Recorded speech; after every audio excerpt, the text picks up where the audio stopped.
اعوذ باللہ من الشیطان الرجیم، بسم اللہ الرحمن الرحیم۔ عذاب الہی سے نجات دینے والا عمل۔ نبی کریم صلی اللہ علیہ وسلم نے فرمایا، کیا میں تمہیں ایک ایسے عمل کی خبر نہ دوں جو تمہارے اعمال میں سے بہترین ہے، جو تمہارے مالک کے نزدیک پاکیزہ ترین ہے، جو تمہارے درجات سب سے زیادہ بلند کرنے والا ہے، جو تمہارے لیے سونا اور چاندی خرچ کرنے سے بہتر ہے، اور تمہارے لیے دشمن سے لڑنے کہ تم ان کی گردنیں مارو اور وہ تمہاری گردنیں کاٹیں اس سے بھی بہتر ہے۔ انہوں نے عرض کیا، ضرور بتلائیے۔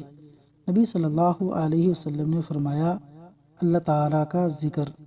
اور حضرت معاذ بن جبل رضی اللہ عنہ بیان فرماتے ہیں، ذکر الہی سے زیادہ کوئی چیز اللہ تعالیٰ کے عذاب سے نجات دینے والی نہیں۔ جامع ترمذی۔ اللہ تعالیٰ عمل کی توفیق عطا فرمائے۔